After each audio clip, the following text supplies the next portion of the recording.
And welcome back to The Factor Uncensored. Let's talk human trafficking. Houston is no stranger when it comes to fighting it. And now a four-city initiative to bring awareness to it is launching off right here.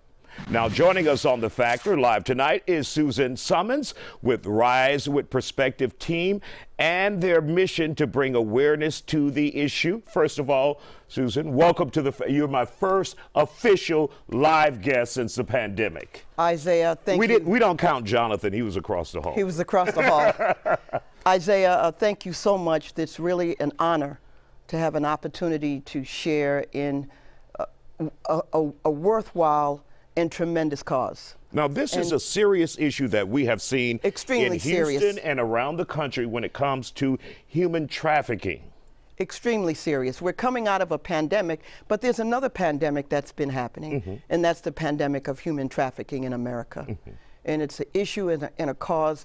And Rise with Perspective in Living for Gratitude's mission is to try to bring a greater level of awareness, to shine a bright light on the issue with the hopes of combating human trafficking, with the hopes of reducing human trafficking. We have four incredible men that are collaborating together to bring together the cities, the programs, the communities to raise awareness. Roger Durhat, who's a Miami bailiff, he walks the country. He's been walking different cities, different states. He already went to Dallas.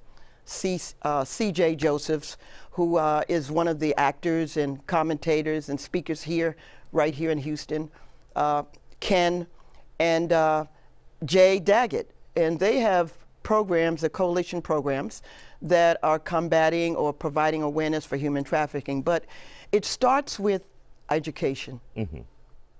It starts with educating the parents, the families, the schools. And we see this epidemic and pandemic that really has risen since the onset of the pandemic. It's been existing, it's here, it's in the dark web, but one of the statistics, according to the FBI National Register, they saw an increase in the industry alone since the onset of the pandemic. And what's important is to educate those families out there, because many of them are caught off guard. They don't know what their children or their teenagers are doing online on social media, and the next thing you know, they're gone. They're filing a missing persons report, and they don't know what to do. Absolutely, and it's unfortunate, but the families and the parents are left in despair. And these kids are recruited, they're groomed, they're recruited from various areas, schools, high schools, the mall, the internet.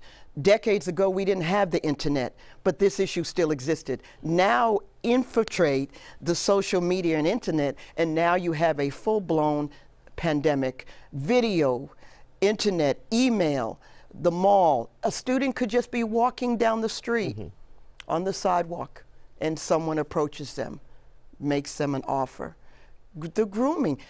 We also have to educate parents and the education system on some of the predatorial signs so they can recognize the signs, and educate students, because the more we can educate students, the better armor they can build to protect themselves, and also parents, and they can recognize these signs, warning signs. What about warning signs as an educator in the system? And you're looking at a child, and we know statistics show 79%, according to one of the statistical reports, shows that girls and females are at the highest rate of sexual and human traffic exploitation. But there's no barrier to children in general. But if we look at the warning signs, pay attention to what the students and kids are doing, how they're acting, their behaviors, are they withdrawn? All of those components and factors make a difference in us being able to recognize sooner, earlier, so that we could stop it, prevent it, and prevent losing another kid.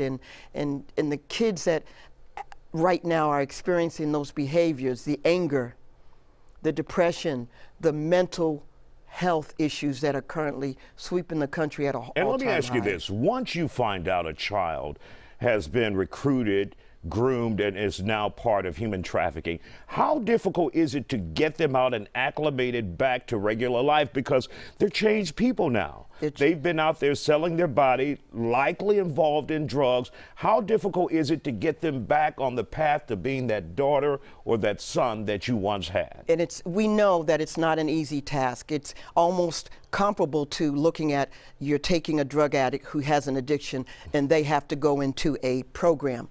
We have the human trafficker who's a victim. They've suffered mental abuse, physical abuse, psychological abuse. There's a transition that has to take place. And we have to have programs that are equipped that can provide them with the appropriate service and the appropriate concepts that allows them to be able to make that transition back, that recovery. We have to look at that more detailed, because sometimes that student is not strong enough. That kid or that child has suffered so greatly. They're not strong enough to recover. So they need the services of an adult in a program like the coalition that CJ Joseph is running and Ken is running, and they need individuals and parents to be more involved. And in the last 30 seconds that we have here, for those who want to know more and get involved, for those really that want to know more and get involved, first of all, tomorrow at 10 o'clock at the Hilton University of Houston, in the Waldorf Room, we have Rise in Perspective, Living in Gratitude, with some of our tremendous panelists, Director Nachelle Hastings, Becca Taban, Vismida Rubin. We have a lot of great people that will be there, Esmeralda Parker, and they're going to be a part of the panelists speaking and provide an education. Out of time. Thank you for joining us, Susan Summons, here on The Factor. We'll be back with more Factor in just a moment. Stay with us. Thank you for having me.